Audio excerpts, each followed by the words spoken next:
Good morning. I'd like to call the HART Board of Directors meeting to order. Will everyone please rise for the Pledge of Allegiance? Pledge allegiance to the flag of the United States of America and to the republic for which it stands, one nation, under God, indivisible, with liberty and justice for all. I'd like to welcome everyone. Before we get started, the board members, we have an upgrade on your microphones. The microphones you see in front of you now has a button that you push to turn it on. The green light will come on to let you know when it's working, that you're hot and speaking. When you're done, push the button and the green light will go off, and then that means your microphone's off. So I know that's kind of difficult. No, I'm just kidding. But that's how we will operate with those this morning. So I appreciate the upgrades, okay? All right, we have minutes from our November 4th, 2019 meeting. Hope you had an opportunity to peruse those. Move to approve. Have a motion to approve, second. See no further discussion. All those in favor, let me know by saying aye. Aye. Opposed, likewise. Motion is adopted. It is a pleasure for this board this morning to recognize a person that basically put his life on the line to save someone else. That's kind of hard to fantasize in your mind that someone would do that for another person, but this person did.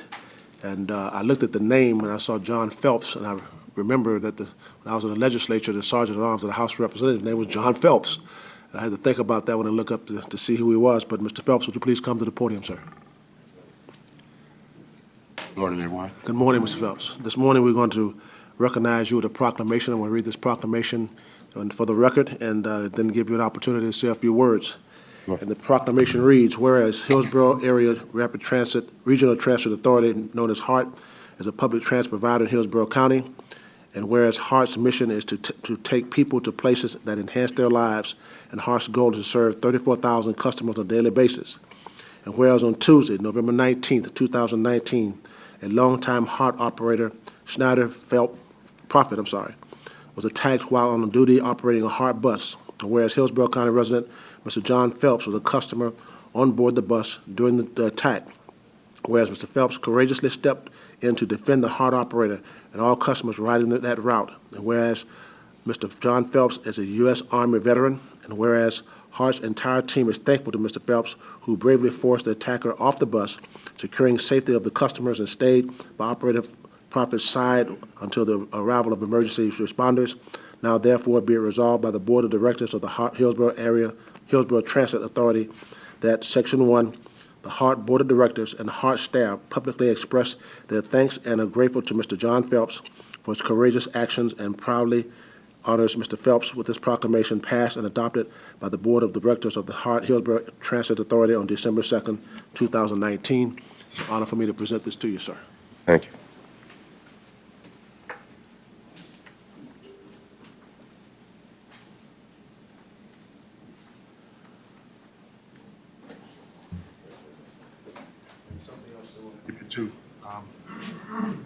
We don't have an annual pass. Right. Here are 12 passes to ride the HART buses free of charge. Thank you, sir. Thank you. Congratulations, and thank you very much for what you did. Thank you.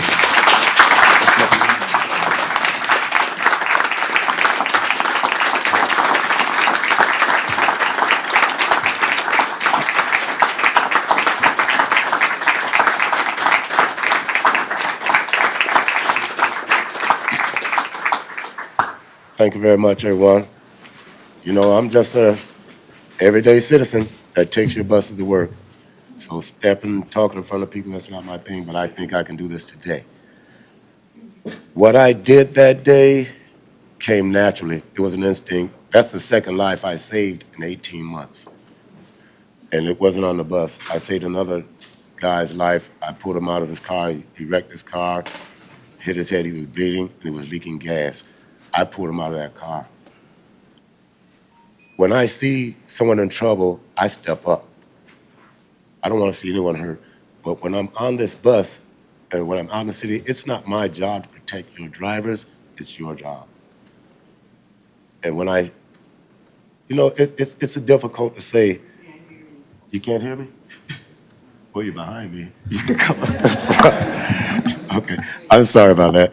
But it's been kind of difficult. It's been little sleepless nights. When I see things like this going on, I step up. I'm tired of seeing your drivers being yelled at. I'm just gonna hit that part. I'm sorry people cursing at them because they have a bad day. The routes are difficult for them. I take that route, and I've seen the changes in that route in the past 2 years. It's gotten rougher for people, and their attitudes are starting to kick in. When you change that particular route, at one time it was both going to the Yukon transfer station, then it stopped going there, period. You have to get off and walk. A lot of people like shopping at that Walmart and going to that plaza. Even I do, but the problem is that when they have to make these trips, they're carrying, I'm seeing women with their children are carrying heavy bags of groceries. They get to these bus stops, they're broken down, there's no cover from the rain or the sun. I cook for a living, and the one thing I do know about food is once it gets above a 40-degree temperature, it's in a danger zone. They have milk, eggs, perishable items. It happened to me, and I had to throw my food away because the bus was late and I had to walk home. And that's another problem. I have a pass and I'm still walking. A lot of you guys don't know this because you're in here. I see people, they're making these longer distance. Some women are being followed by strangers. And sometimes I'll walk even closer to make sure that person's not gonna get attacked. But I can't protect everyone. And it's not the driver, it's not the citizen's job to protect your drivers. Like I said, it's your job. And it's really getting hard out there for those people that are getting frustrated. The routes they haven't gotten better, they've gotten worse. So I figure if there's a way that you can make it easier for the passengers, they'll be more calm, they won't go after your drivers. I see it. And these drivers have been very nice. I see a lot of polite drivers, and I thank them. Even when they're late, I say thank you. I get upset, but I still say thank you because I know it's not always their fault. There's traffic, all kinds of incidents, hold the driver up. Now, I have met some drivers with bad attitudes. You can see them before. Matter of fact, there's an incident on that same route where the drivers were changing shifts. The one driver, she got to the bus, and before she even got on that bus, she stopped to play with her cell phone. She did not walk around the bus to do a safety check. And I said, "Where's the driver?" I said, "It's time to go." She got on the bus and yelled at me and told me she'll go when she's ready. Now, if that had been someone like Ambrose she would have said that to, she wouldn't be alive. I'm serious, it's not a joke, man. It's not funny, but you know it's true. And many passengers probably would have sat right on that bus and watched her get attacked. I still would have helped her out, and I would have let her live with that. But the fact of the matter is, communication with the passengers is better. If you put these bus stops, the ones at the shelter on every route, and you put signs up there warning these people about how to treat your drivers, that there are going to be harsh penalties for attacking your drivers, you have to educate them and let them know what's going on. And they have to be treated with respect as well. Like it goes both ways, Drivers are saying things to passengers say things to drivers, and eventually everything comes to a head. And like I said, I'm an innocent bystander, but I'm not going to let anyone get hurt, the passenger or the driver. But I'm an old guy, I can't keep fighting people. Excuse me, I'm going to turn this off. But what I'm saying is, I lost thought, but you can't keep protecting these drivers and fighting for this. In this nature, drivers feel safer when they see me now. They feel safer. Even passengers feel safer. They thank me. They sit beside me. Now, when I sit on the bus, I sit at the front near your drivers. I do, to make sure they don't have any problems. Like I said, it's not my job. One guy got on the bus and he made a threat to me. So you see now, who's gonna guard the guardian? And I look at my neighborhood. I live in Sulphur Springs. I've been there for 17 years in that neighborhood, and I've seen how I climb up in the street that I live on. I made my own street safer. I ran all those bad people off my street. One guy. And I'm not afraid. And I know if I can do it, and I don't have any weapons, I use my brain to get rid of them. I want my neighborhood safe. I want that garbage off the streets. I want the crime off the streets. I want my neighborhood to be replenished. This is a historic neighborhood. Jesus. I'm sorry. That's one of your people actually calling me. But I want my neighborhood safe, and if I could get the mayor to come through my neighborhood with me, it would really make a big difference. I can point out the bad spots where everything's happening. Your officers come through and they catch it. Last night, I heard 15 gunshots, and then I heard a helicopter. This is like about 12 o'clock at night. 15 gunshots. And the drugs are getting bad for some people. The trash in the streets, it's unreal. We want the driver safe. We want the driver safe, and when people are living in this state, living like this, in their state of mind, they're gonna get frustrated. They're gonna feel no one cares about them, no one watches them. We talk about it, but we're not doing anything about it. When people run for office, they want our votes. They want us to stand beside them and give us their votes, give us our votes. But once it's over, we're forgotten. And I see it. And I'm seeing people getting hungry. We have a food desert. And then, like I said, we do have a food desert out there. You take the bus, and now you're walking with your groceries. I've done it too many times. And I'm getting angry about it. I really am. I'm really getting, I'm sad to see women go through this with their children, elderly people. There's one incident also where there was a guy in a wheelchair, and he wanted to take the bus, and the driver was on a break. When he came back, the guy was waiting to get on the bus. The driver got on the bus and drove off. And I said, hey, what about this guy? He said, he's not getting on this bus. I'm saying it must be a personal thing. But some of these drivers do have attitudes that can bring this, bring bad, retributions to them. So, like I said, this is some things that these meetings, you're gonna have to pull your drivers together and talk to them about this. And also let them know about mental health issues with certain people that keep running into. They have to talk to them about stuff. The kind of people you can run into on the bus is unreal. One guy, the guy that spoke bad to me, he was on the bus drinking. He was already drunk. And he got up dancing around, thought I was gonna challenge him. It's not the case. It's not like that. If I'm out on the streets and I see two guys fighting over money, that's their problem. But this guy, your driver, was a good man doing his job. He was attacked for no reason. He's very polite. I watch these drivers, and they'll see someone on that bus. If they don't have enough, the drivers will still accommodate that person. Kindness. Mr. Chairman, I'd like to take the opportunity to thank Mr. Phelps. Thank you so much for being a hero. Your courage is well done, and is an example for us all to follow. Right. And I do recognize your viewpoint in safety, and we have a responsibility to make sure our drivers are safety. That certainly is the reason why we sit here today. And furthermore, just thank you again, because behind your military service, as well as the fact that you've saved another life, and then more recently, you saved one of our lives of a HART employee. I just want to say thank you and commend you with everything and part of us, because you are the example that everyone else should follow. Thank you very much, and I appreciate you, and you should be recognized. Well, thank you. Thank you.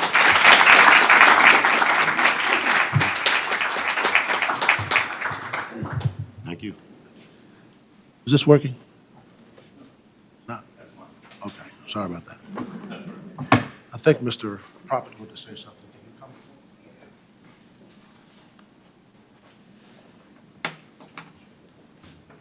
Good morning, ladies and gentlemen. I thought I was the one that was supposed to serving people's life all my life. But that day, God speak down an angel to come rescue me. I thank Mr. Miller for calling me that day, while I was in the hospital, consulted my family and the acting CEO. The only thing that I'm angry about HART is the fact that over 6 years ago, I've informed upper management there was a need to create some safety nets for our drivers, case in point like the one they have in Miami. The excuse that was given unto me, well, we didn't have sufficient money, or the union would not have accepted it. A year and a half ago, there was a driver almost stabbed. It was a good Samaritan on the bus that had a concealed weapon license, pull out his gun and stop him. This guy is still in jail, but he only had 3 years. He might come out next year. In May, the driver brutally murdered the boss without any protection. And we have the money. I was a military soldier. This job is more dangerous than when I was in the Army. When I was in the Army, whenever I go out on a mission, I was properly equipped for that mission. We at HART, we are not. And when we talk about safety, we're also talking about economical safety. If we refuse to pay the drivers decent wages, and we fail to give them back pay for so many months to years, once we think about something else than the wheels and where we are going, we put our life and the life of all the passengers in danger. When we have to think about paying our rent or our mortgage or about our taxes for the mortgage, and somebody with the power to do what is right fail to do that, can you imagine how we feel? The physical healing will take some time. I felt that management was kind of insensitive. While I was in the hospital, I was asked when the doctor released me to return back to work. Have you seen the kind of wound that I have? Physically, the mental part of it, I cannot measure it nor say when that will take place. Once again, thank you very much, and you have the power to do the right thing. Do it now. Thank you. Thank you. I'd like to say one more thing. The shields that we have on the bus, it's better than nothing, but it may cover you, protect you if you are fully alert, if you have some expertise. It may cover 65 to 70% chances. The 30% chances, we have to allow the driver to legally, those who are qualified to be licensed, to protect themselves and protect the community. Thank you. Thank you.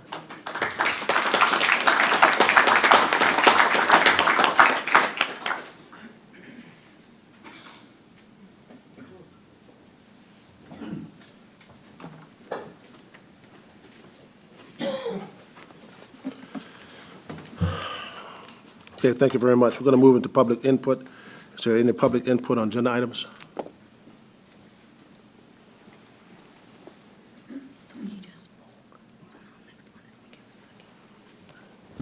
Our first speaker is Michaela Stuckey.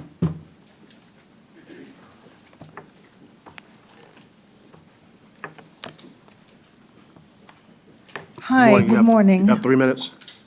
Yes, that's why I don't look at you. I wrote my speech, and please forgive me. All right. Good morning. My name is Michaela Stuckey, and I would like to bring something to your attention. The good old subject of money. Money HART don't have, especially when it comes to bargaining employees. I did a little research and discovered that alone in the last 8 months, HART raised its non-bargaining employee costs by close to $1.6 million. Do it as by title changes, pay raises, or by new hires. So I dug a little deeper until the numbers started to add up. A unique system was developed where every 2 weeks, a few employees were selected and their titles were changed, promotions were given. Of course, their jobs didn't change, attached to some amazing pay raises, not to mention all the new hires. In my opinion, it is done in a way that you, the board of directors, don't suspect anything. At the last board meeting, you all put the CEO on non-working paid PI. 3 days after that meeting, non-bargaining employees were scheduled to receive their yearly lump sum bonuses, which in 2018 were close to $300,000. But it was canceled to not rattle you all. Instead, it is now scheduled this week. that they've received their bonuses. Oh, does this also include the former chief of staff and CFO who still collect the full paycheck and full benefits even though they left this company in June? What do the bargaining employees get in their CBA? They are told that HART has no CEO and that the interim CEO cannot make financial decisions. What an awesome excuse. I could read a book here based on research, but who is willing to listen? If anybody of you is willing to listen, I'm available because everything I say, I have it black on white. As we celebrate the life of another bus operator, thanks to a hero patron, the question pops up, when do we hold safety and security responsible without just transferring them within the company, promoting them, and just like put them aside? As we have done before. We are preaching now since years. Now we put a rush on shield installation, all to look good to the public. It is not enough. When do we grab the bull by its horns? All this money wasted could be invested into a transit police, which the city and its current growth so desperately needs. We have an operator out who now loses 37% of his income to no fault of his own, while others are out receiving full paychecks, and I am not talking about former employees. I am talking about current employees, thanks to HR and operations. How I know, you may ask? Research, public requests, and those employees now complaining that their free ride all of a sudden stopped. So what are we doing for a real victim? When is this company putting the heart of HART, which are the bargaining employees, first, instead of treating them like children of a lesser God? Ma'am, your 3 minutes are up. I'm done. Ma'am, your 3 minutes are up. All I wanted to your say 3 is minutes are up. Merry Christmas. Okay, Merry Christmas. Wow. Mr. Chairman, if I might, that was a blended series of comments dealing with policy issues, concerns of a citizen, and also some comments regarding collective bargaining. To the extent the comments dealt with collective bargaining, you cannot comment because you are the arbiter of any impasse that may create. I just don't want to take away from the young lady's comments. I just want to make sure you understand you're not supposed to and should not comment on collective bargaining issues. Thank you, sir. Eric Anderson?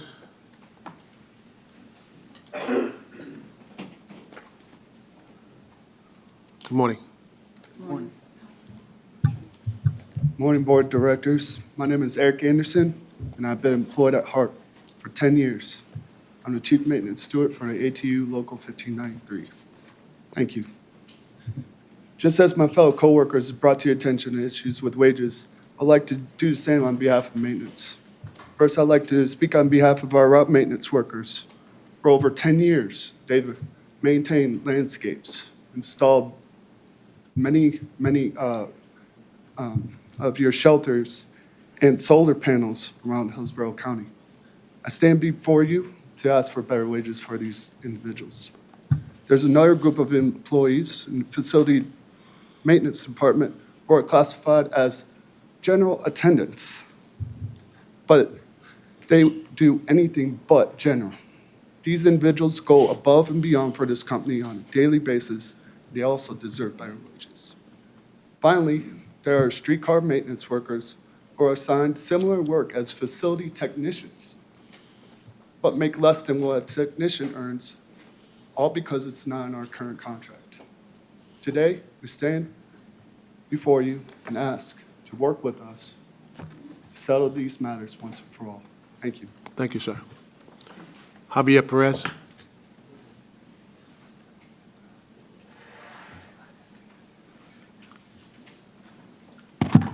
Good morning, Mr. Chairman, members of the board. Good morning, Madam Mayor. I recognize the name from the law enforcement world. Good to see you. My name is Javier Perez Jr. I always use Jr. because I never wanted to pay any of my dad's bills if there were any, so I always use the Jr. My job title is I'm the Executive Vice President of the Amalgamated Transit Union, so I hold the #2 spot in the International Union. I'm also a former bus operator. I'd like to think I was the best bus driver ever come out of Kansas City, Missouri, but that's probably half true. But anyway, a couple things I want to talk to you about, and I appreciate Mr. Smith said you can't comment on the collective bargaining issues, and I understand that and appreciate that. But I do want to say it's been an extremely long time. I understand you're without a CEO, but decisions have to be made, and decisions that affect the workforce, that affect the public. I would tell you that Curtis Howard, one of our international vice presidents who works for me, he has told me, I've looked at his schedule, we are willing to meet any day you want to meet. We are willing to meet on weekends to get the job done. So let's please get the job done. Having said that, I also want to talk about the Transit Worker and Pedestrian Safety Act. As you know, and you've been supportive, we're looking to pass that. And it's not just for transit workers. It's also for pedestrians. Pedestrians who ride the buses, they need to be safe. Pedestrians who don't ride the buses. Can you imagine a 40-foot vehicle traveling 30 miles an hour and someone's getting stabbed, beat up, and that bus is going down a city street where there's children playing? Where's the responsibility to do more? I think it lies with all of us. I think Mr. Phelps, he made some good comments today. We need to get out in the community. We need to work with policing. We need to, I suggest we need to have a committee within the union and within the bargaining unit, within HART, that goes out and identifies stops. Are they in safe neighborhoods? Should they be changed? Let's talk to the people that live in the neighborhoods. Let's have a real community program, because that's what really supports transit. I will tell you, and I think it's good, on my way in, I rode a van in and I rode a vehicle here this morning. Both the individuals who transported me this morning talked about the need for greater transit in their area. And so it's an issue that's important to citizens of this community, is my early perception. And I think Mr. Phelps has some great suggestions. And I would tell you, you've sort of beat us to the punch, and I'm glad you provided Mr. Phelps with a yearly bus pass for 12 months. But, you know, he's a family man. He just don't travel on his own. He comes with a posse. So on behalf of our union, we are going to provide his wife with equally the same bus pass for 12 months. Thank you, Mr. Phelps, for your help. Thank you very much, sir. Mr. Prophet, he's one of many. He's a strong operator, does a good job out there. But this shouldn't have happened. And we could make some changes. And it's not just safety shields. That, you know, that's a little salve on the wound. That's not going to resolve the problem. We have to have programs and extend programs where our Thank you, sir. passengers are educated. Thank We you. also need air quality. Thank you for your time this morning. Look forward to speaking with Ms. Stewart and others more. Thank you, sir. Take care. Thank you much. Janice Butler?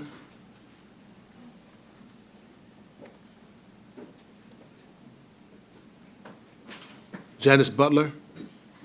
Okay.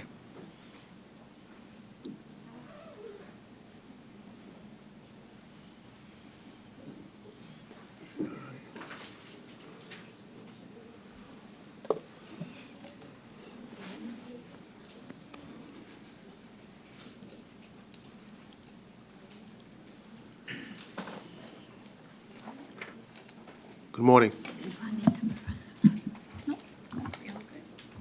Okay, thank you. Thank you. I appreciate your time in listening to me. Hope everyone had a nice Thanksgiving. I'm here, and I spoke before about a problem on the bus with the drivers not being able to read all the information. And I was told, and someone called me afterward, and I appreciate it, that the drivers can call in anytime they need more information than is on their little screen. So the next time it happened, I happened to be on the van, and the driver was looking all over for the patron, and I said, well, perhaps you need to call in. I'm sure they'll help you. That's what I was told when it happened to me. And the driver said they can take 10 to 15 minutes to call back. Okay. And I was told that twice. And then it has still happened to me where the driver was running around looking for me, and it said pick up, and then it was cut off. Perhaps they can change that around and write food court space PU for pickup, or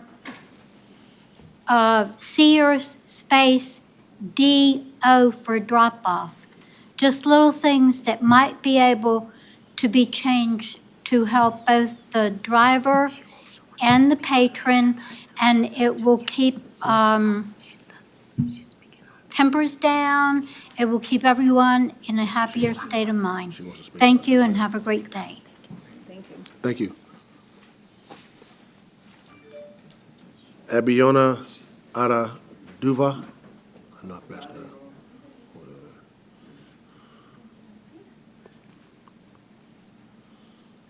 Good morning, everyone. I'm going to try to make it 2 minutes.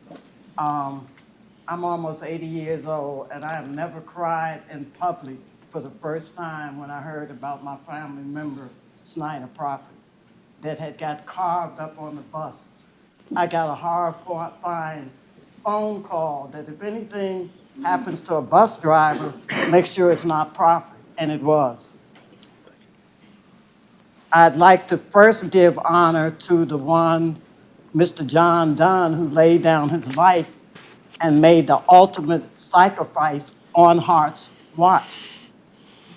God was in the house, as Prophet said, because when the disgruntled passenger who was disgruntled because Heartline's fare box wouldn't work, his life was to be sacrificed for an unworkable fare box. He blinded the driver. He took out his box cover. He carved him up like a Christmas turkey. But when the devil got on the bus, what they didn't know is that God had already placed his archangel on the bus in the personage of Mr. Phelps. Were it not for him and his willingness to sacrifice his life, we would not be here with my family, Mr. Prophet. We would be at his funeral for a fare box that malfunctioned and this man snapped.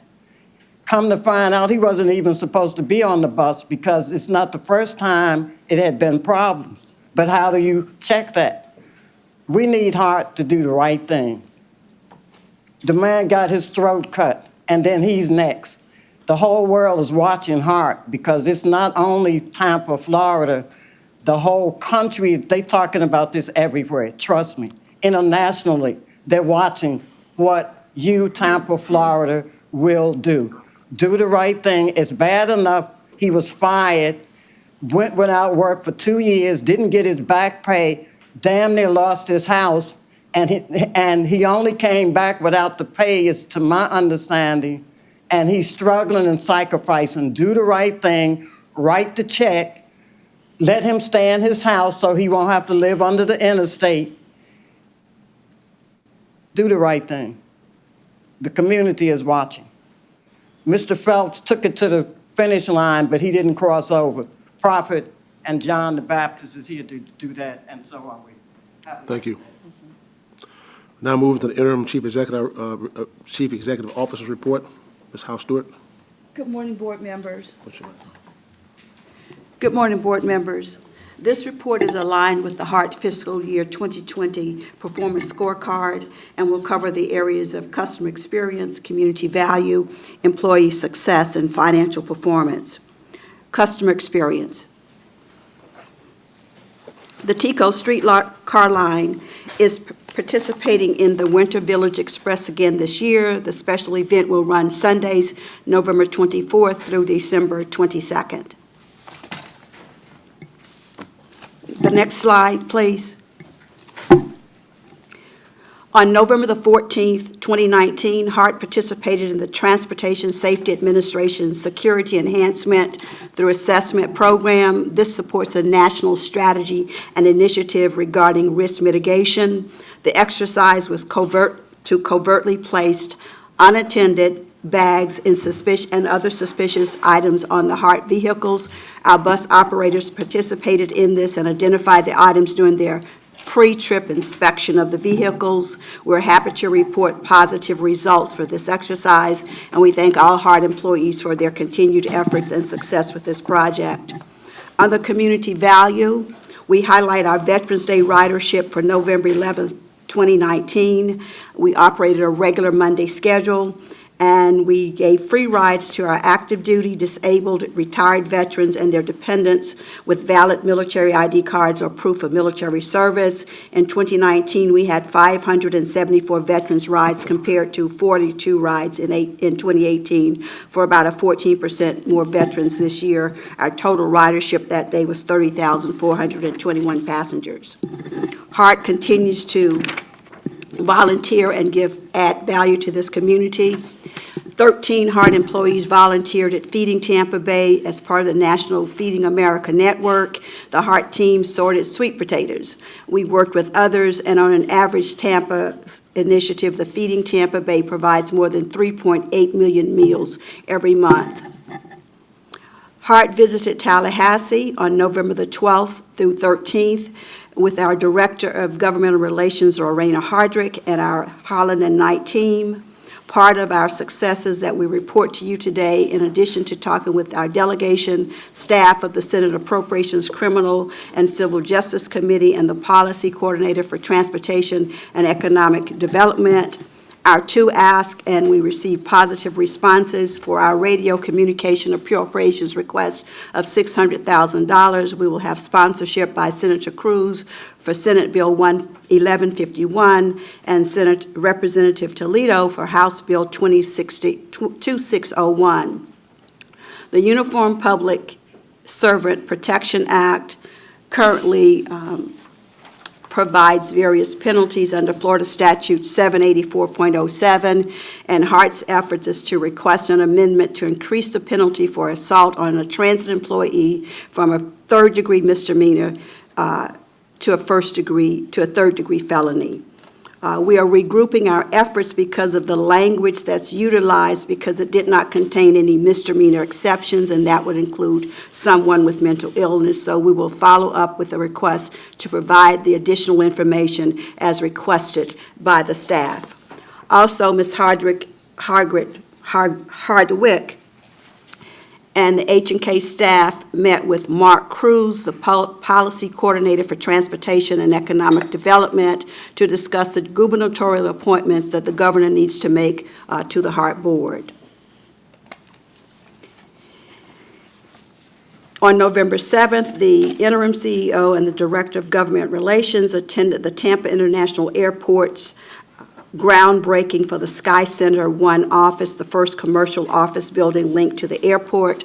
HART is excited about the growth in and around the Tampa airport, and we look forward to providing excellent service to the new tenants of the Sky Center on our 275 LX Express that connects to that service. It takes people from the airport to downtown and beyond. We were also present at the inauguration of the USF new president, Stephen Carell, on November 14, 2019, and HART board member Mayor Castor was also cited in attendance at that event. Under employee success, our annual holiday event is scheduled for December the 13th. We'll have 2 shifts, and as usual, to accommodate employees working on the various shifts, we extend an invitation to the board members to attend and celebrate the holidays with the HART team, and a formal communication with program details will be sent to board members later this week. Our annual payout for sick time, vacation, and our annual turkey cards were distributed on November 17, 2019 as planned.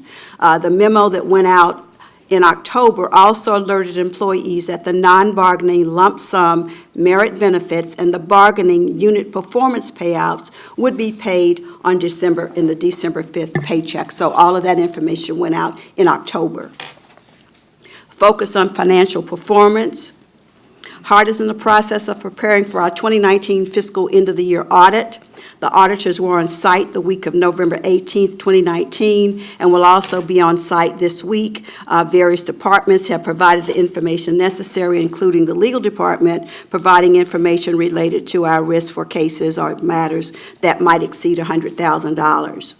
The Florida Department of Transportation conducted its first triennial review of the HART's financial management and compliance. As a recipient of state and federal grants, HART must go through this triennial. A draft report was received on November 7th, 2019. I'm happy to report it demonstrated no concerns, findings, or deficiencies, and we look forward to receiving the final report. The Independent Site Committee approved HART's projects on November 21st during their meeting, and they certified that HART's transportation surtax project plan complies with existing law, and these are projects that you had previously approved. The HART presentation was presented by Justin Willits, our HART senior planner, Cindy Sieglich, our interim CEO, and Linda Crescentini, the Director of Enterprise Project Management. I was there and introduced the team and stated that HART's board had certified and approved the projects, and it was approved unanimously, and the HART team was complimented on the excellent presentation. Another piece of good news, last week the Federal Transit Administration announced that HART was awarded a bus and bus facilities program discretionary grant totaling $4,300,000 to replace diesel buses that have exceeded their useful life with the compressed natural gas buses. This award is very significant because out of a total of 94 projects in 42 states received this, but there are over 318 applications. So HART's team is commended for that. We've also sent thank you letters to the Hillsborough County Congressional Delegation for their input and support, with special thanks to Representative Kathy Castor, Senator Mark Rubio, Senator Rick Scott, and Representative Russ Sprano. At this time, I'd like to draw your attention to a few items in your board report, Section 4.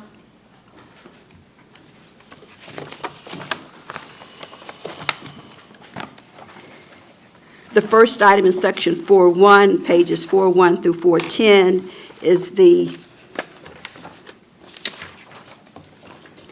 APTA, American Public Transportation Association's Transportation Excellent Transit Initiative and Communities Conference, which will be in Tampa, Florida. HART on October the 3rd, 2019, paid $10,000 as sponsorship for this event. Therefore, I'm bringing it to the board's attention. Ms. Jackie Hartlow is here as our Chief Communications and Marketing Officer to answer any questions you may have regarding the agenda listed in your booklet. In accordance with HART policy, any travel training by the board requires the board's approval, and a few board members have expressed that they're interested in attending this event. The conference registration fee is $450 for those members who are interested in attending, and Mr. General Counsel, I'm not trying to do your job, but a vote, Mr. Chairman, by the board will be required to approve the participation of HART board members in this endeavor. Okay, hold up before we move any further. What HART board members wanted to attend? And we'll be paying for their registration? We will have to, according to board policy, if you approve it. Okay, let me ask this And I question. need to also note, the reason I'm bringing it to your attention is that I found out from the CFO that this item was not, the sponsorship was not Right, I was budgeted. about to ask about the $10,000. What, we didn't vote on that, did we? So HART sponsored a $10,000 sponsorship to after convention without coming before this board? It's not a convention, sir, it's a workshop. Okay, workshop. It's December 15th through 17th. Is there a policy that those type of things should come before this board?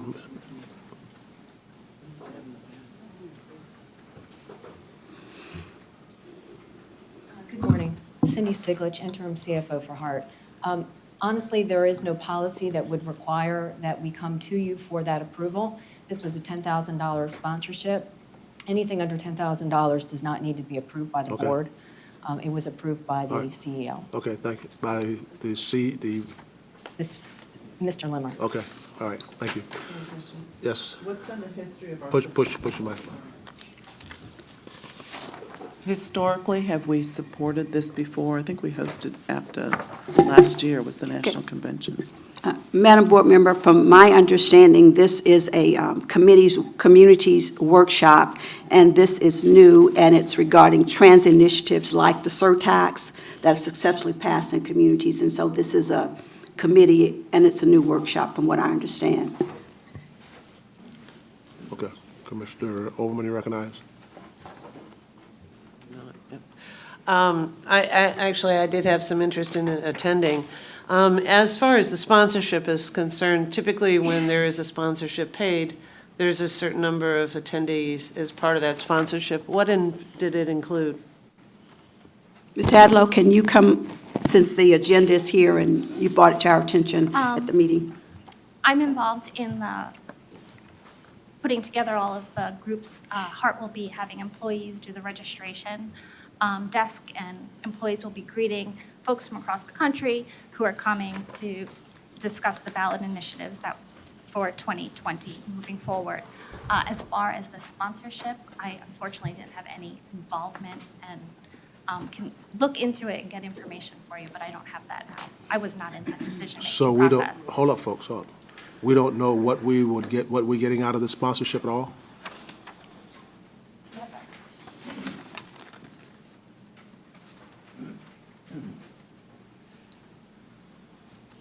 The $10,000 sponsorship level will be a sponsorship on the conference website, signage at the event. All of the conference materials will have HART's logo. There will be 2 representatives from HART that are able to attend the welcome reception, an opportunity to distribute HART materials to all of the attendees from across the country, and we'll have banner ads placed throughout the entire conference. So that would be what the sponsorship would include. I'm sorry, I thought you were asking about how we came to join the sponsorship. So therefore, if we sit in one, we still have to pay registration of $450? I believe so, and I think we actually went back to APTA and specifically asked that question. Okay. Councilman Schneider, Still have a question. you recognize? Thank you. Chestnut. What is the total cost to HART for the entire package? We now have employees that are going to be working there. We have advertising materials that we're going to be producing to be distributed there. Has anybody done a full budget as to what the whole project is, the whole affair is going to cost HART? We can certainly do that. Our team came into this after the decision was made to join, so we will get you that information. Commissioner Kemp, you recognize? Commissioner Kemp, you recognize? I'm sorry, I was going to ask before we got some of this information, but sounds like with everyone, it just seems to me that if you do a sponsorship like this, I don't understand actually the advantage it brings to us to have the other things that you mentioned. It seems much more valuable that you would invest in if we were going to do this. Not you, because I know you didn't make that decision, so it's not a, but it seems as a policy matter, we would be much wiser to, make an investment accordingly to how we, people who wanted to go and pay for that instead of investing in this way. I'll just say that, but I think that's probably the sentiment of everybody here. And we could certainly go back and state that post this board meeting that the board has expressed that they're requesting conference attendees be included with the sponsorship. And usually at some of these conferences, when you are a sponsor, you do get at least gratis registration, and I would request that you go back and see if we can have gratis registration for our board members who will be attending, because it looks like it's about 3 of them. But having said that, Ms. House Stewart, this conference is what date? December 15th and 16th. We won't be meeting before that time, so while she's getting that information, we probably need to go ahead and pass a motion that if we don't get gratis registration from our members, that we do allocate registration for, I think I saw 4 hands, for them to go ahead and do that. So there's a motion by, to seconded that we approve. How many people wanted to go? 1, 2, 3. Raise your hands. I need to see.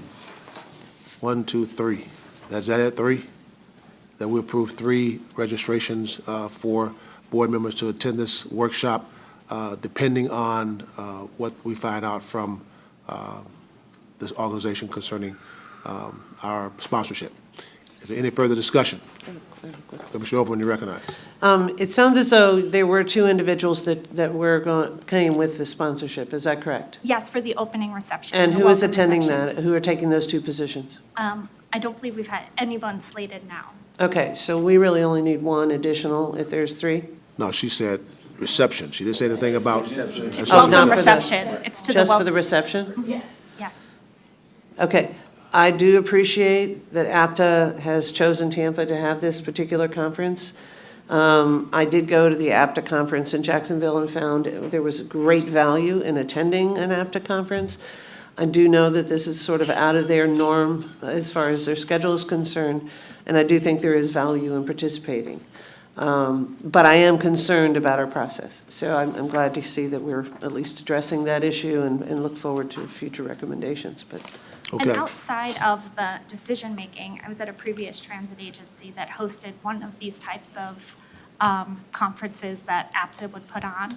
And it was my understanding always that there was an expectation that when they went to a city, they placed on the transit agency that they would participate in some way. So as far as background, I can provide that. right. And the reason, I had every intention of, I cleared my schedule. I'm going, so either way. But I just wanted to make a point, it is a great opportunity, but I do think we need to at least establish some type of process when we're doing this in the future. Mayor Castro, recognized. Not to beat a dead horse, but I agree that any of these conferences that we can bring to our community and show, as you look through the agenda, there are several HART board members that are participating in panels and show what we are doing here in our community for transit, and then to learn from other agencies as well. And this is an opportunity also for us to get as many people as we can there. Whether you pay the registration or not, you don't have to pay the travel and hotel and associated expenses. So I welcome any of these conferences that we can bring so we can learn as an organization. And it is usually required that you sponsor in some way financially and with personnel, but you can get free attendance registration too. Okay. There's a motion on the floor. Seeing no further discussion, all those in favor, let me know by saying aye. Opposed, likewise. Motion's adopted. The- Next, on page 411 of the packet, we provided information and for the board minutes, a copy of the employee advisory that was issued on November the 20th after the incident. And we've also sent a letter to Steps Towing for securing the bus and cleaning and having it off-site.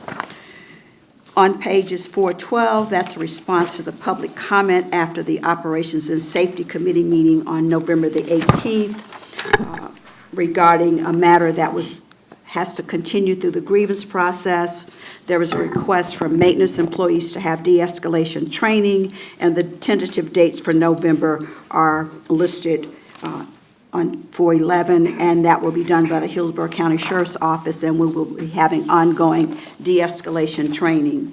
The next item, 413, is an update on safety initiatives, and we're pleased to report that as of November the 27th, that's Wednesday, 140 shields have been installed on our 180 fleet. That represents 77% of the fleet, and we generally use 133 buses for pull-out to go and do our routes, and so this means that all of our buses will now be covered with shields, and with the extra, that those buses will be available if there's a breakdown or an accident, and the final installation will be completed when the additional shields come on property this week.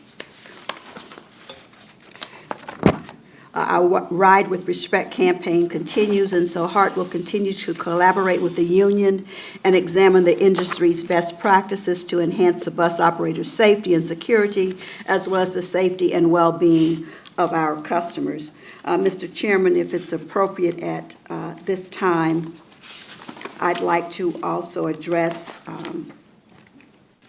some questions that have come from board members in this morning.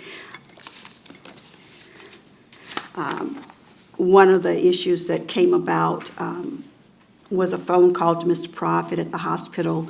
You should know that HART has opened an active workers' compensation claim, and a case manager has to ask certain questions in administrating that claim. I've also been in contact with the state attorney, Attorney Falcone, and Mr. James Lee Ambrose is now in the Hillsborough County Jail without bond. Regarding the question about the bargaining employees, you should know that we did have a session, 2 sessions in November, one on November 8th and one on November 12th, and tentative dates have been sent by Mr. Mosley, who is the lead negotiator for at least 7 dates in December, so those things are ongoing. Lastly, the law firm of Carlton Fields has been retained to conduct the investigation of the whistleblower complaint. The retainer agreement specifically stated that time is of the essence and that we requested an impartial, efficient, and thorough investigation. A final report will be presented to the board at the conclusion of the investigation. And the latest update I have from the team is that we can expect a report in early January. I am having a conference call with them on later this afternoon or tomorrow, and we'll provide you with more information if it's anything earlier. And lastly, from our report, we have good news, and we have Ms. Carla Williams here, who will present an update on HART's community engagement for the month of December. Ms. Williams, good morning. Good morning.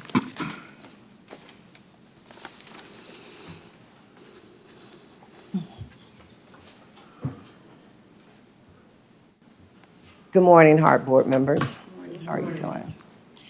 As you can see, when interim CEOs say good things, the community engagement is doing some good things for December. We have some holiday events that we have going on, and we're actually working with many community partners to do so. As you can see on your screen, we have 2 upcoming parades. The first one will be this Saturday, December 7th. That's the Santa Fe parade. And our employees, including their families, are welcome to join in that day. Also, board members, if you don't have anything on your calendar, please join us.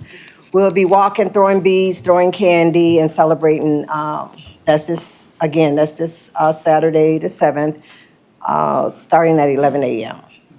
Our second parade is Snow on 7th. That's an evening event. It starts at 7 p.m. here in Ybor. Same thing. Our employees will be walking with their families. You're also invited to come along with us, sit or walk on, and I forgot to add, we'll also be having a decorated in-town trolley in both of the parades. So on this Saturday night, the 14th will be our Snow on 7th, and you're invited to come along, enjoy the festivities. Other community partnerships, we have the Joy of Giving. This is our 3rd consecutive year working with WWE, Titus O'Neill, along with,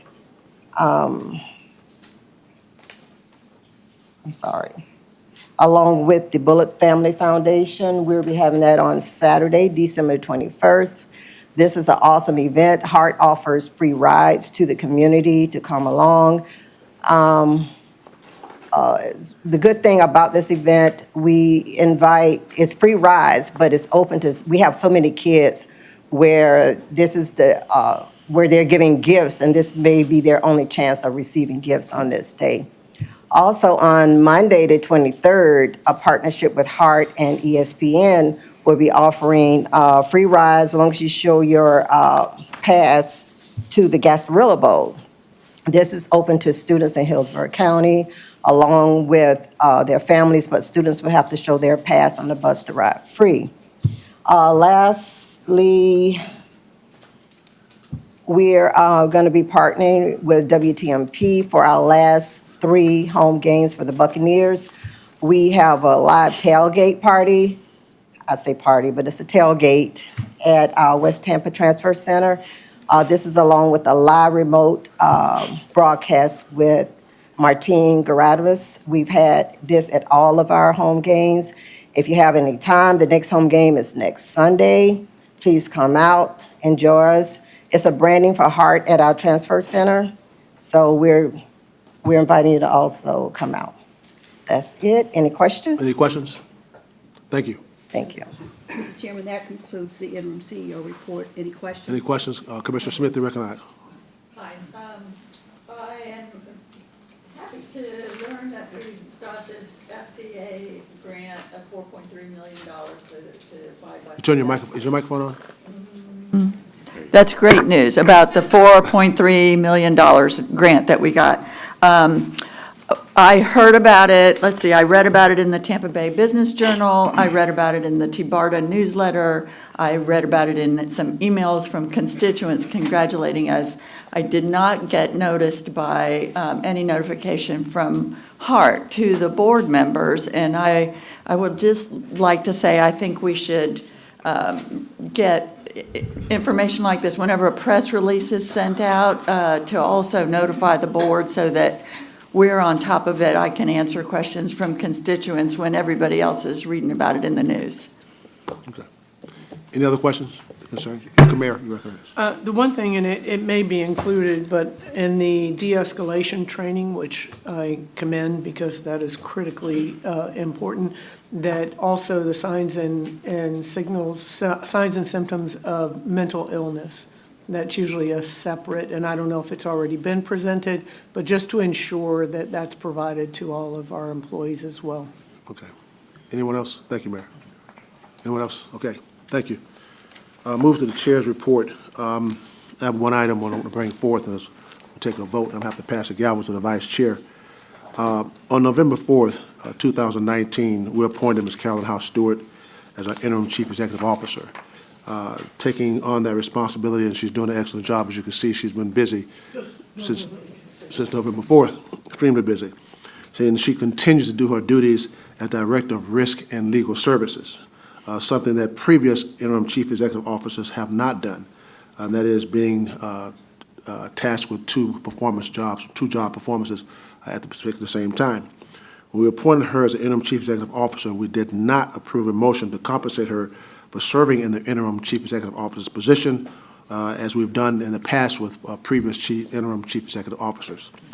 With that being said, I'm going to pass the gavel to the vice chair and make a motion that we pay Ms. House Stewart a salary of $195,000 retroactive to November 4th, 2019, which is the day we appointed her as an interim chief executive officer, and that she continues to be compensated that salary as long as she serves as our interim chief executive officer.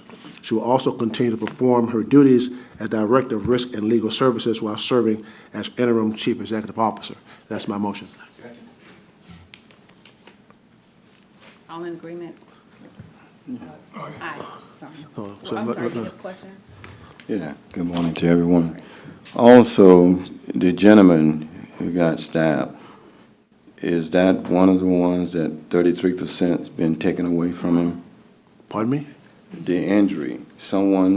There's one employee that's not getting the full 100% of pay, workman comp, or whatever it takes to work it out to make sure that they hold, that they don't get interrupted. I agree with the CEO, but also want to make sure too, like the workers, that we pass whatever it takes to pass to make sure that there's no 33% being. I understand, Mr. Knight, but that's not a part of this motion, but I'm going to ask. Well, I just want you to. I understand, Mr. Knight, okay?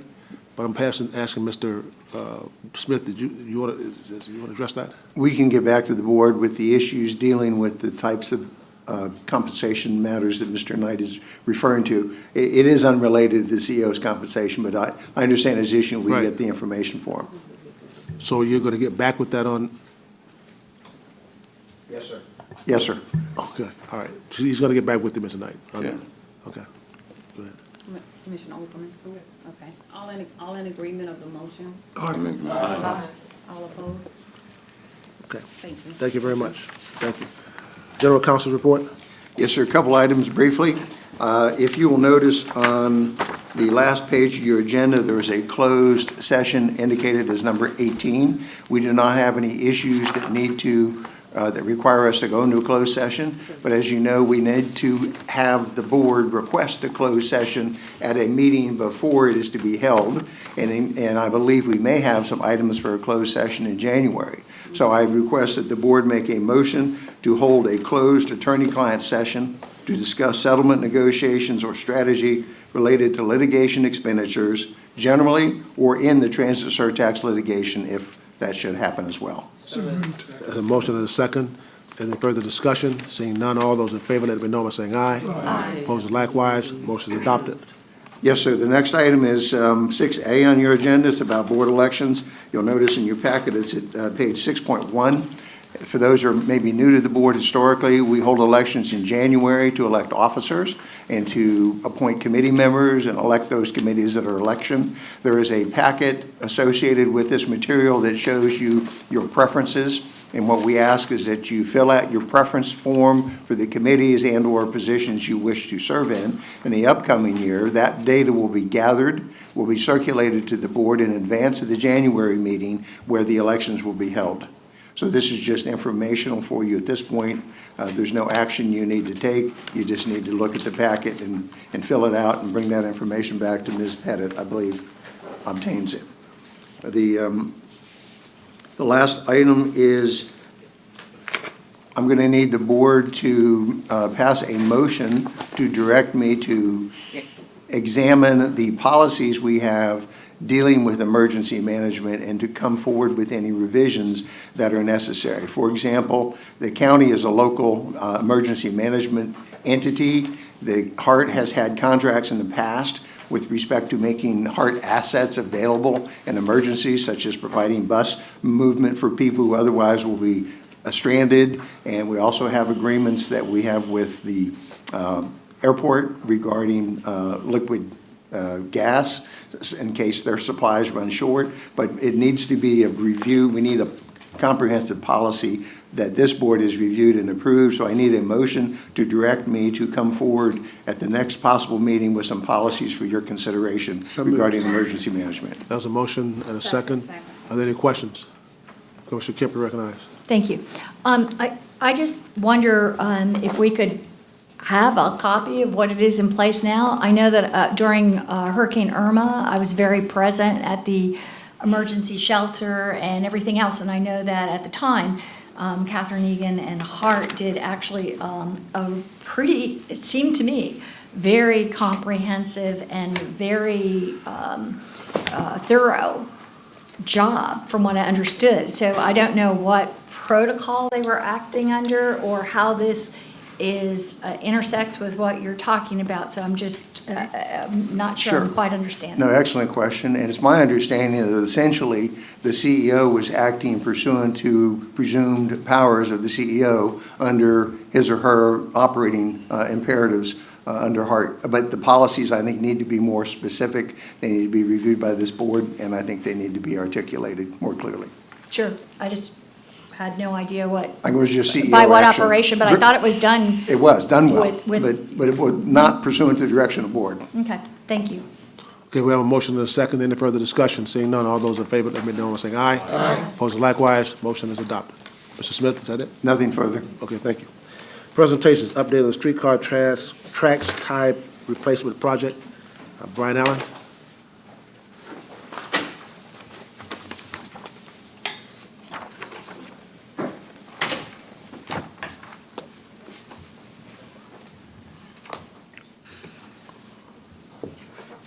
Good morning, Brian Allen, Director of Streetcar Operations.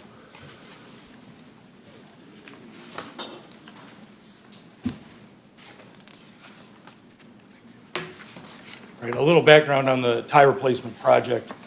The Tico streetcar line has not had any major track work done to it since its construction and opening in 2002. And the piece of track we have between 6th Avenue and Cumberland is of standard railroad construction. It's open tie, ballasted track sections. And that, to maintain a state of good repair, we needed to replace the ties and do some other work. In June, this board voted to award a contract to R.W. Summers to do this work. And this work is being funded by an FTA surface transportation grant. And what this means is that, like I said, the track is open ballasted. It's what everybody would consider railroad track to be, like what CSX runs on and everything. But the difference we have, if you look at the picture on the right there, all of our track is in concrete tubs. which means that you have to pull the rail to get at the ties, and it makes it a very labor-intensive process. And you can also see this section is right down here at the corner of 6th Avenue and 13th. You can also see where we're working between two buildings. It's a very tight work environment for us to get this work done. The project started on November 4th, and we estimate completion by February of next year. And the work is being done Monday through Friday. We start at 7 a.m. and we open the line back up totally by 6 p.m. on Friday. And we will be open on Saturdays, Sundays, holidays, and for our major events. While we're not operating during the week on that section, we are providing a bus bridge. And what that looks like is on the downtown section, we have 2 cars operating, and in Ybor, we have 1 car operating. All the streetcars are operating on their normal paddles, so if you walk up to the stations that are open, you're going to get a streetcar when you would normally expect it to. We have 2 of the rubber-tired trolleys that are providing the bus bridge between them, and we have our standby motorman working the bus bridge to help coordinate the moves between the streetcars and the bus bridge. And finally, we started a week before the closure with social media. We posted signs at our stations, and our motormen were letting our weekday regular riders know that this was coming. Does anyone have any questions? Any questions? Commissioner Overwood, you recognize. I actually noticed this morning. Right now with the bus bridge, it's parked right at the entrance of the parking lot. So you have to go around it, be on the wrong side of the road in order to enter the parking lot. On days where there is a large event, for example, the 7th parade, you're going to have people going in that parking lot in a large way. Is there a specific reason it has to be on that corner right at the entrance of the parking lot? Is it possible it could actually be across Republic of Cuba, I think it is, wherever that track is, maybe on the other side of that street so it doesn't actually interfere with the entrance of that parking lot? Because it is a danger zone at this point. We can look at that. Okay. Otherwise, I appreciate that this is a need. And the question I have is, based on what's being replaced currently, what portions and what schedule have you identified as replacing the rest of the track, given that all of the rest is the original as well?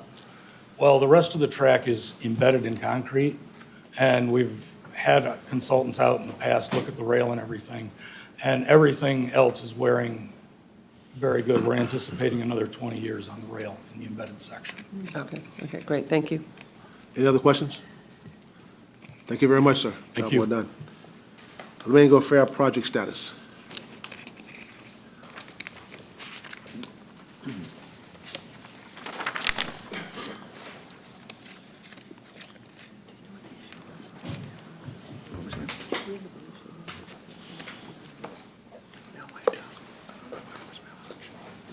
Good morning, Mr. Chair, members of the board. Linda Crescentini, I'm the Director of Project Management Office. I'm here today to give you a quick update on the Flamingo Fair project, specifically how it relates to Clever Consulting.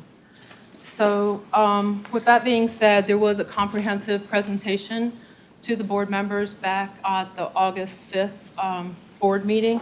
I'm going to take you from the August 5th board meeting up current. So just a real quick brief overview. What is Flamingo? Flamingo is the electronic fare payment system. It's the contactless cards, smart cards, along with the mobile app, and it has the ability to support and integrate with various new ways for fare payment. Who are the members that have joined into the Flamingo project? There's 5 regional members. It's for regional connectivity. We have Hernando, the bus. We have HART. We have Pasco, PCPT, Pinellas, PSTA, and Sarasota, SCAT. So with that said, I wanted to kind of give you a comparable timeline with what other agencies have done, because I know it's taking a while for this project to get up and available to the public, but we are on track close to what the similar transit agencies are doing across the United States. So a project like this typically takes 3 to 5 years. Some of the larger agencies are closer to 10. If you look at comparable agencies, Grand Rapids just released theirs, which was a 3-year process. And I want to specifically point out, Grand Rapids is one agency. The complexity to our group is we have 5 different agencies with 5 different fare structures, with 5 different rules and regulations. So we're trying to integrate all of those together. Portland, Oregon was able to do it just under 4 years. And we're right in line. We are at 3 years, 9 months currently. And by the time we get into live testing, which will be the beginning of 2020, we'll be exactly at 4 years. Some of the longer ones where Seattle was 7, I think Philadelphia was 8, and San Francisco has passed the 10-year mark. So with that said, some of the major milestones that we've just completed. System integration testing we completed at the end of October. This is extensive testing confirming that the regional system works from all technical perspectives. Along with that was our deployment testing, which finished the week after. And this confirms that the production environment will perform as expected under heavy load and that the system's redundancy is robust, which means if there is system failure, we have backup redundancy to make sure that the system remains up and operational. And currently, the month of November started our revenue testing. This testing confirms that the system's accounting system is functioning correctly using real money. So it's a controlled environment where we have members from each of those 5 different agencies, transit employees, who are using real money to make sure that testing every single one of those scenarios through hundreds of different types of tests to make sure that the reconciliation will work, will come out properly. So we are going to go into that for the next 2 weeks. With that said, there was a question on the project and the funding that was spent to date. The approximate total of the project for the capital and the first year of operating expenses is a little over $12 million. What was spent to date was 7.8. The breakdown for that was HART state funds was 29%, HART federal funds was 24%, leaving the general funds for HART at 2%. T-Barter also contributed, since it is the regional connectivity, of 2%. And PSTA, that was their 43%, is a combination of state, federal, and local funding. Just to understand, I know we throw out a lot of different terminology. The Flamingo card is the regional branding, so that is our name for this project. There are 2 major contracts that support this contract. Is in it, which their notice to proceed was back in February of 2016. The value of their contract is the $12,088,000. They bring all the technology to the table. It's the e-fare system, it's all the validators on all the buses, the brains behind the back office. Why we're here today is Clever Consulting Group. We executed a contract with Clever Consulting Group just a year ago for a value of $323,000. That is for program management support. We are here today to ask for the board's support in continuing services with the Clever Consulting Group. And I'll get into that now. So what kind of value does Clever add to this project? Looking backwards, the 3 different areas I mentioned, the system integration testing, Clever provided in-depth assistance, almost 400 hours in supporting the effort until completion for the system integration. The deployment testing was approximately 250 hours. With complexity of high-level technical complexity. There is a typo there. That should be July of 2019 through October of 19. And then the revenue testing, which is ongoing. They're supporting us with approximately 150 hours of ongoing support. Going forward, why do we need these services? It is critical for us. The technical consulting services to support the remaining critical milestones. System implementation, that is the continuation of our revenue testing, and it's also our go live with the beta testing that's going to happen at the beginning of next year. Then we will have the full public launch and the final systems acceptance. So what are some of the tasks within those groups? They are basically our subject matter expert for the program planning and technical assistance. They are helping agencies across the United States, and they bring a lot of value to the table. They're helping us with the pre-implementation of the testing support. What should we be looking for? They're also helping us with the full out-blown marketing strategy support.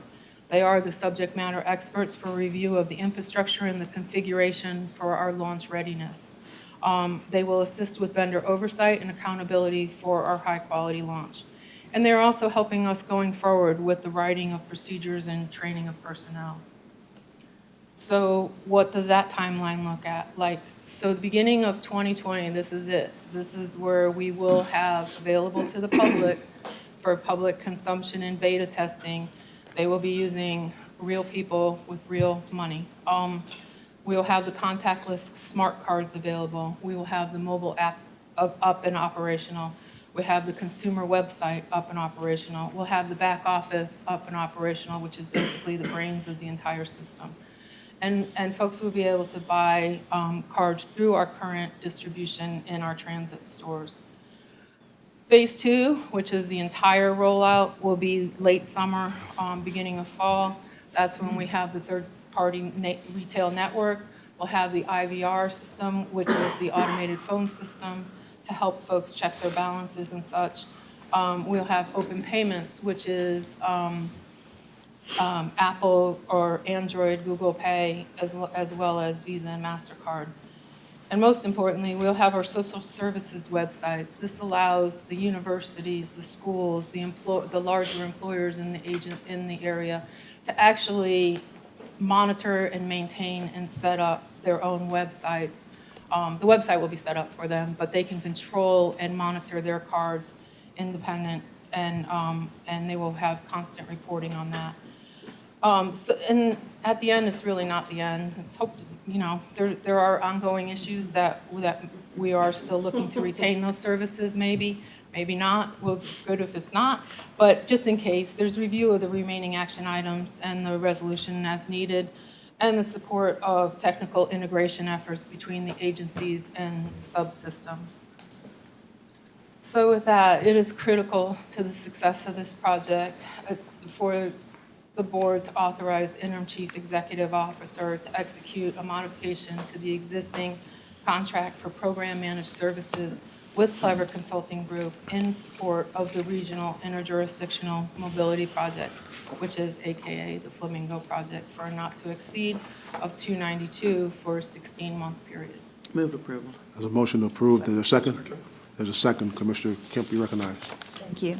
Thank you. I thought it was a much stronger history of, we had this at the committee, and I just kind of have wanted to make the board aware.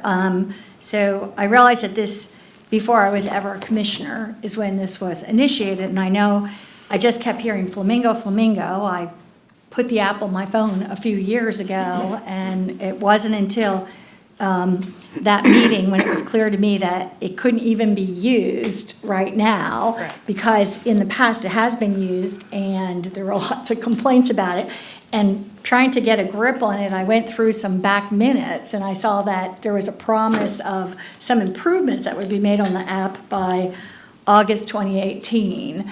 And that was promised. But so I was a little bit taken aback to find out that we had spent, or were spending, millions of dollars, 4 or 5 at that time, and I guess the total contract of $10 million, which is like 1/4 of a yearly ad valorem budget for the project. I know it's not all of our money, but I really wanted to understand the issues with it, and I started to worry that we were throwing good money after bad to continue down this path if we weren't getting performance from this group that had been in it, that had been hired to do this. So I understand Clever's going to work with them to try to make this happen, but I do think it's worth bringing attention to this body, since it is a huge expense, and since it is something that we have heard about and had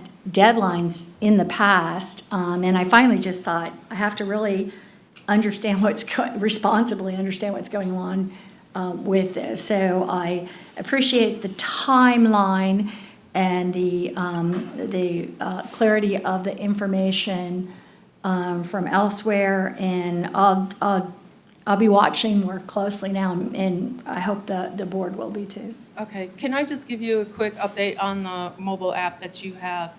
The mobile app that you have is just a flash pass, okay? That was just to allow people to start just thinking about what's coming in the future. That app will be phased out and the fully integrated app will be available. They're in testing now. We're having much success with it. That's what will come in February of 2020. So that there will be a phase out of that. We're working on a marketing strategic plan now. But that was a very simplistic version of just kind of, getting something out there. Great, but as I said too in a past meeting, in the minutes when I looked through, it said that, they promised performance in August of 2018, so that was very concerning to me. The other thing, I hope that when they finally get it, they do get what so many people were complaining about and felt it was unusable because they couldn't do a one-day pass. So I hope that that's part of it. Yes, absolutely. Councilman Thank Sisley, you. Councilman Sisley recognized. Thank you, Mr. Chairman. Several questions. One, in the graph that you showed of the revenue sharing for all the municipalities, HART's was broken down between state, federal, and operating funds. PSTA and everybody else was one solid number. Are they likewise showing state and federal monies also? I believe they are. Okay, so- We issue an invoice to them and they pay it out of the funds that they have supporting this project. Okay, so we're still contributing 53% to, 50-some% to the entire project. I just felt that the graph was a little bit misleading in that it shows it's a different breakdown, but we're still kicking in more than anybody else is at this point. Just for a point of clarification. How many staff members do we have currently working on the project internally? So we have 2 full-time staff committed, and we have support staff from finance because the majority of this project is a financial accounting-based system. So we have several folks from finance, we have several folks from IT that are also supporting it from the technical perspective, and then the project management support. So what is our current budget hit so far internally for supporting the entire project? I'm not trying to kill the problem. I'm not trying to kill any ideas. It's just that I think we need to work with all the numbers. And I'm just curious as to how much have we spent so far internally? I would have to get that for you. Okay. And then how much have we spent with Clover thus far since the inception? So with Clever, their first contract, which is the base contract, was $323,000. We are here today to ask the board to approve the proposed new contract amount of $292,000. So their first one, which shows the date of November 19th of 2018, was the original value of their contract, and we are asking to extend that for another 16 months for the $292,000. Now, okay, so the extension, is this because of scope creep? Who's managing this? No, the it's not potential for because of that? scope creep at all. Okay. What we did is have Clever come in because there was a change in personnel from both sides, both from the Innit side and from the HART project management team side. They did a deep dive into the project and the project status. That was their first task, and to begin the supporting of the revenue of the system integration testing and the deployment testing. So we are asking for those services to continue. It's a highly complex project. I don't think at this point in time, without that additional service, that we have internal staff that's available to do that. Well, what about after the implementation? Are we going to need to keep them on board, going into perpetuity? I think this should have been included in the original contract. So in the original contract with Innit, which is the one in green, Innit does have managed services going forward. They are offering, as part of their base contract, we have software and hardware support as well as managed services support. So Innit will continue for another 4 years. at which time, once it's up and operational, the Clever services should no longer be needed. So you're going to come back again, in, what, a couple of years for I'll another? probably come back, well, I would hope to come back after the beta testing in February and give you an update of how successful that was. No, I mean coming back for more money for Clever. When I should not come back for more money for Clever. What we will come back for in the future is the INIT contract for the operation and maintenance of the system. I may come back to have a contract that continues that ongoing software and hardware support.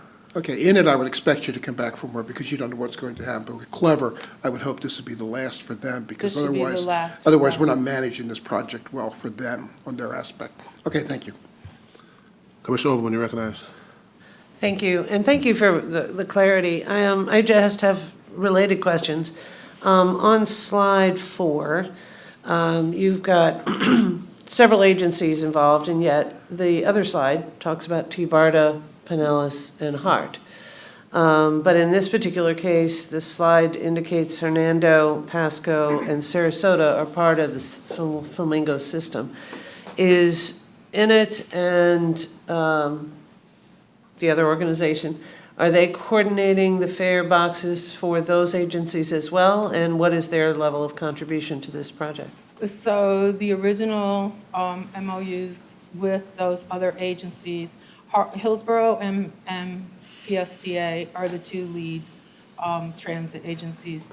The other agencies, because we wanted that regional connectivity, have come on board. However, they are not paying for the first year. They will be paying a percentage based on their ridership going forward. So once the system is up and operational, fully operational, then those costs will be shared proportionately based on how big, because some of them are pretty small. Hernando's a really small agency. Okay, the reason I ask is, I mean, we're paying for the upfront design, that's why we have the consulting firm. And yet these organizations are obviously someone we want to do business with. So it's important that we recognize that we're laying the track for all practical purposes. And that was in the original agreements back several years ago. And then lastly, it sounds like with the various different methods of being able to purchase into the Flamingo system, there is the school and employer app, which is helpful. As we heard this morning, problems with fare boxes can go bad.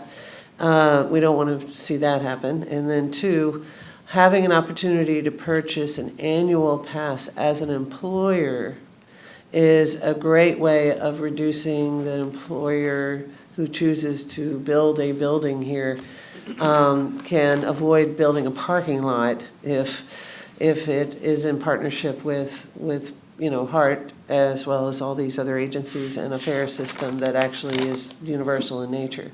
There's been a great effort at other transit agencies and other metropolitan communities where there was a strong marketing program to encourage employers to encourage their employees to use transit.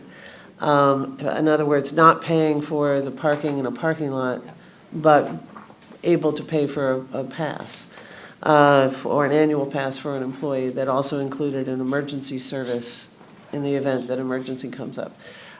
So I want to, I don't want to assume, but I'd like to make sure that is something that's being done in the programming associated with Flamingo. Absolutely. And what this allows the employer to do is to control those passes, right? So if an employee leaves or schools like a university, the students come and the students go, this allows them to do those updates and doesn't put a burden on the HART staff. Excellent, thank you. So that should be a great benefit. Thank you. Commissioner Kemp, you recognized. I'm sorry, I didn't. Yeah, I thought so, yeah. One thing I was just going to point out when Commissioner Schizler was talking was that on the slide 7, it just said project expense contribution $7.8 million to date. That was just generally for everything. I just wanted you. Mr. Harden, you recognize.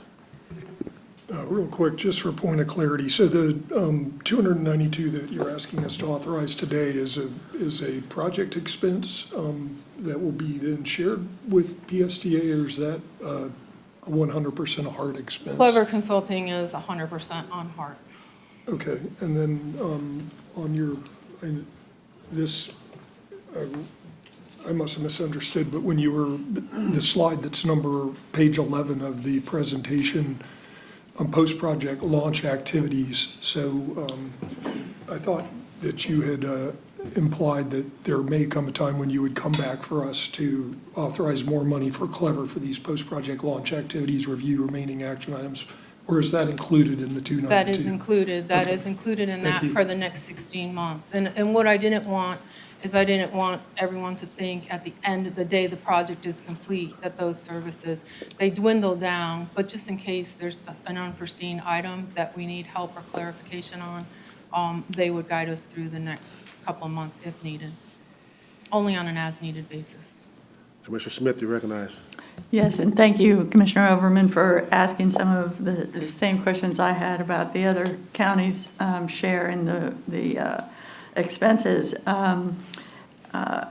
On slide 11, I just wasn't clear about the timeline now that we're on, because you said something about beta process in the spring, but then I heard something about we'll be starting for real when? So we will start the spring of 2020 with real people, with real money. But what we don't want is we don't want a full marketing campaign and transition of people and overloading the system. Not to overload the system, but in case there are issues, we can resolve them if we kind of take a gradual kind of transition and acceptance rate. So it will be live to beta testers. All of those items, the contactless smart card, the mobile app, the consumer website, the back office, and the current transit stores will all be up and operational. So it will be a fully functional system. However, the extra details with the retail network, the IVR, the open payment, and the like we had talked about with the universities monitoring their own, that will be later in the year. So that will be 100% of the project requirements closed out. So phase 1 is beta, and when we can expect actual public open for business with Flamingo is August, September of So 2020? we can expect open for business, just not with a full-blown marketing plan to start that transition. We kind of want to ease into it. But yes, it will be open and operational in the beginning of 2020. But not for everybody. Oh, it will be open, yes. It will be, our websites will be out. Folks, we're not trying to get that huge adoption rate up front, but it will be open for folks that find us, and we're working with the marketing team now to determine exactly what does that look like. So when you say beta, you just mean it's not being advertised broadly? Correct. Okay, all right, thank you. Mr. McLean, you recognize. Yeah, I just want to make a comment. I was here when we approved Flamingo, and we knew it was going to be for the long haul to get here. So I want to commend the team, frankly speaking. 4 years is fairly quick for this. They've done a very nice job. This speaks regional transportation for us if you look at the numbers of players out there. So we've done a very nice job. We've been pretty much on point, on budget, and I'm looking forward to when we launch this in 2020. Thank you. Ms. Williams, you recognize. Thank you, Mr. Chair. Thank you for the conversation. Thank you. We had a lot of conversation about this during our committee meeting. One of the things I'm concerned with is the level of service level agreement, or the accuracy of what is expected.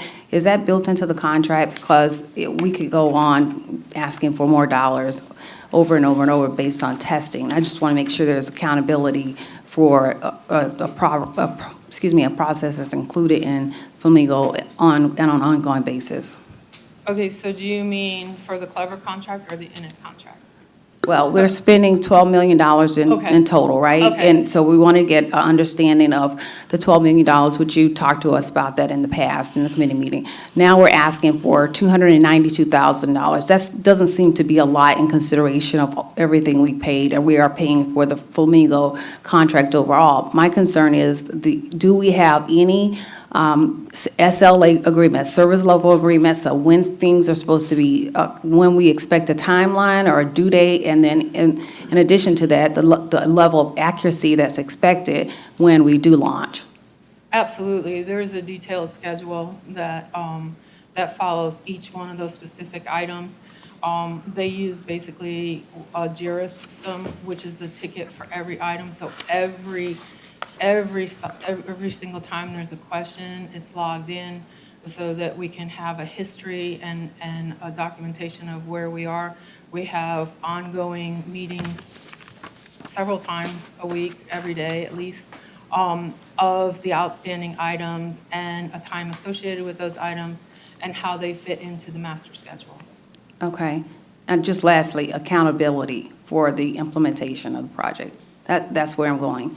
In regard, they implement 96% of the time it works in beta testing, 97%, 80%. I want to understand the accountability, and you could come back and talk to us at another time. I just wanted to make sure that's included. Before we can, what we're doing for the SIT testing, the system integration testing, the deployment testing, there are lists of everything. They do not move ahead unless they are, I mean, we look at it to say, is that an incidental, the color blue needs to be modified a little bit, but the actual requirements, they need to meet 100% before we move on to the next phase.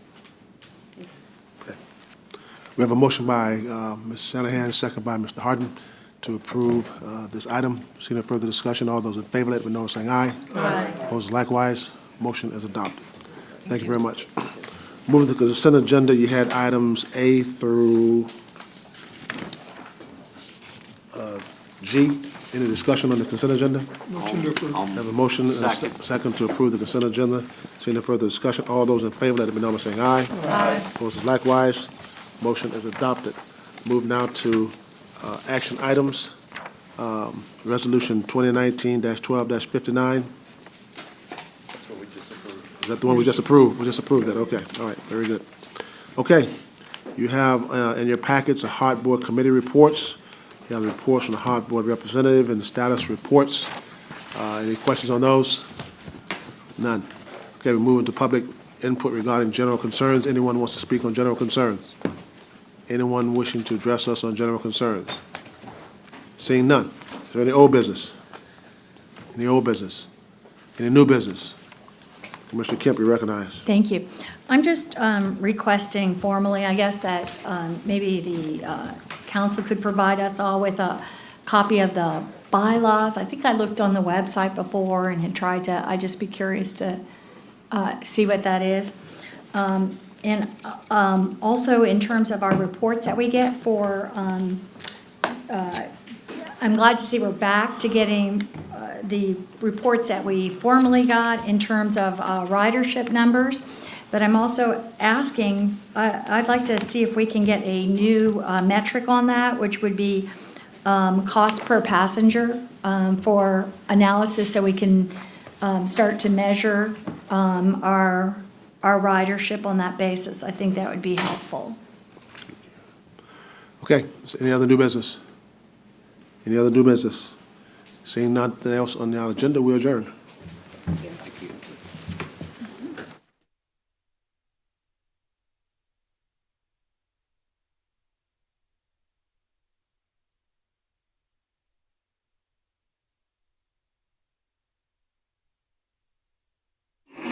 All right, have a Merry Christmas. Okay. Give me a call. You have my cell number? Thank you so much. Good, give me a call. All right, thank you. All right. Yes, ma'am. Just came late in the meeting, Ross. Thank you so much.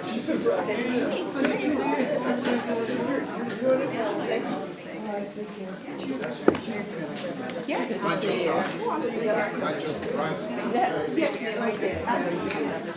Thank you, though, for checking. I appreciate it. Did well. I did well. You did fantastic. You sure you don't want to keep this job? You sure you don't want to keep this job? I'm sure. No, you don't. No, you don't. You're not sure. You're not sure. Oh, no, you're not. So I found a New Zealand You never see me put pressure on that. dime. You here. And New Zealand. To get a final Mr. Knight, how you doing? Well, I can actually use it where I'm going. You said 12 time pass for the general. You don't think that could be an annual pass? That is an annual pass. You said just 12? You got 12 of them. They're a free Per month, it's a monthly Oh, pass. 12 monthly, okay. Yeah, No, but see, we they don't all have an part of annual New pass, so I had to Zealand. give them, they gave them 12 monthly. I hope for good luck. I think it's an omen. And then on that other issue, he's gonna get with you on that, concerning that. Basically, we got a workers' compensation policy, and one policy pays. You go to short I have no term, idea. It's yours short now. term. It's a certain percentage of salary, but you can use your Yay, there you go. some vacation and sick time to get that up, and then you go in the long term. Working company like Streetcar, a lot of those companies, they don't know. I know. Especially if it ain't called, like you out on the air, something like that, something like that. Right. I know, but, you know, the policy. I know that's not what the board handles, but Right. something like that. Okay. All right, thank you. Okay.